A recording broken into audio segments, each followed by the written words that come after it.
You ready? Yeah. Welcome to How Do You Jew? With your host, Rabbi Ariel Konstantyn, founding rabbi of the Tel Aviv International Synagogue. This is a series that gives you a no-nonsense, simple approach to how to practice as a Jew. Today we're going to discuss when Tisha B'Av falls on Shabbat and the fast is pushed off to Sunday. Tisha B'Av, as you know, is the saddest day of the Jewish year, the day where we mourn the loss of both temples that were destroyed in Jerusalem, the first one by the Babylonians in 586 BCE, the second one by the Romans in 70 CE. Now, when Tisha B'Av falls on Shabbat, we don't fast on Shabbat, but rather we push the fast to Saturday night, Sunday.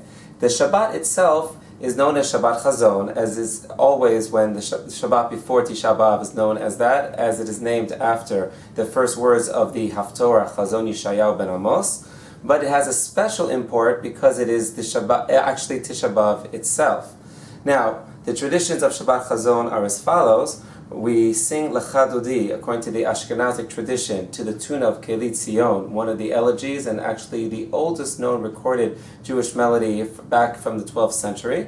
We read the Haftorah partially at the beginning with the normal Shabbat melody, and we end with a normal Shabbat melody, but the middle we do to the melody of Echad, Lamentations, which is the sad elegy that we read on Tisha B'Av night, to remind us that it is actually right just before Tisha B'Av.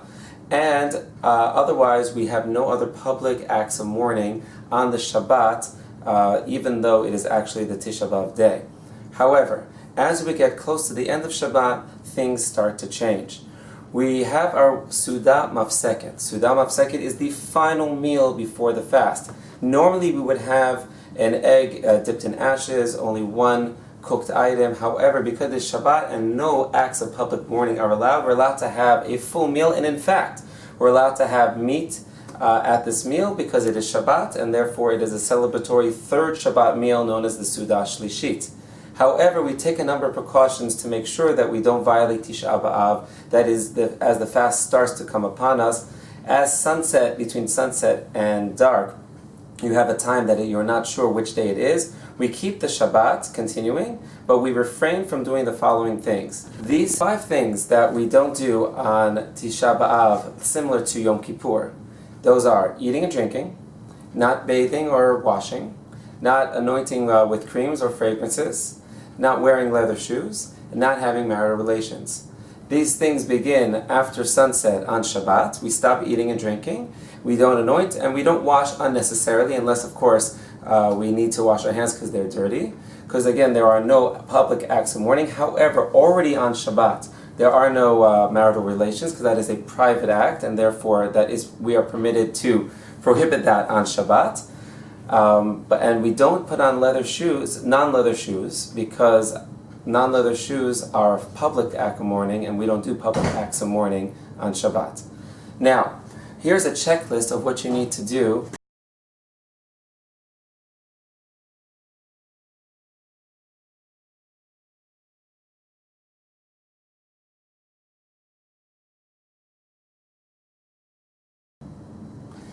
There are a number of other things that we do on Tisha B'Av, in addition, beyond what we do on Yom Kippur.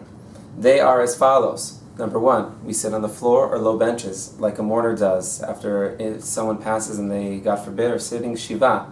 We dim the lights to indicate that things are sad, and we don't have the light of joy. We have this darkness and sadness and exile.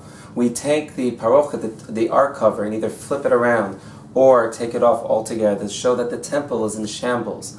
And these things we do only after the Tisha B'Av begins. Now, in order to prepare for the Shabbat that falls on Tisha B'Av, and therefore we start observing after, we need to do the following things in order to prepare. Number 1, we need to bring our non-leather shoes to the services Friday night, because we cannot bring our non-leather shoes on Shabbat, because that is preparing from Shabbat to a weekday. However, once the stars come out and Shabbat ends, we already need to have non-leather shoes or not wear shoes at all. And therefore the suggestion is bring your shoes to Kabbalat Shabbat, to Friday night, and that will enable you to have them to switch right after Shabbat ends, already prepared for you in the synagogue. In addition, as we said, the Suda Shlishit may be made of meat or chicken. However, we complete it by sunset. The time between sunset and Shabbat ending is a very unique time, because on the one hand, you have the restrictions of not eating and drinking already taking force. On the other hand, it's still Shabbat, and therefore there's no public acts of mourning. So what do we do during those 45 minutes or so? What we do are sing songs. Songs that speak about Jerusalem, obviously appropriate, calm, sad songs, things that will prepare us mentally and emotionally and spiritually for Tisha B'Av. So you have this very, very special in-between period that truly enable us to prepare for this sad day of the Jewish year. Now, when Shabbat ends, we need to make Havdalah, but we do it in a very unique way. Havdalah needs to be made at Ma'ariv. As part of our prayer service, we add a Tachonantanu. Now, as well, we take a candle and make the blessing Borei Morei Ha'esh, and that's it. Okay, we ended Shabbat, enabling us to do Shabbat prohibited activities known as Malachot by the prayer in the Amidah, or you can say alternatively, Baruch HaMavdil Ben Kodesh L'Chol, and we make the blessing on the candle, and that's it. We don't make the blessing on the wine, because obviously we can't drink, and we don't make the blessing on the spices, because that's to lift up our spirits, and Tisha B'Av is a sad day. Now, on Sunday night, following Tisha B'Av, we then will take the cup of wine, and we will say the blessing on the wine, Borei Pri Hagafen, and the Hamavdil prayer, which that functionally enables us to end the Shabbat to the extent that enables us to begin to eat again, and we can only start eating from Shabbat at sunset till starting Sunday night when the stars come out. And that Havdalah, Sunday night, enables us to begin and resume eating. One final note, because Tisha B'Av is actually on the 10th of Av this year, because it's observed on Sunday, the observances of the 9 days where we're restricted in eating and drinking, we're no shaving for 9 days, or the Ashkenazim, as you can tell, for 3 weeks, the no listening to music, and the various other restrictions, normally we extend them until noon on the 10th of Av, because that's when the temple was primarily burning. However, because Tisha B'Av this year is observed on the 10th of Av, and as the day ends, it becomes the 11th of Av. Already immediately with the end of the fast, you may eat meat, according to many opinions, not all, but many, and you could already listen to music and already shave or get a haircut, and the other restrictions are already lifted as soon as the fast ends. Hope this was helpful. We wish and pray that as Tisha B'Av was pushed off from Shabbat to Sunday, maybe it won't even happen, it will be pushed off altogether, that we should see a complete and speedy redemption,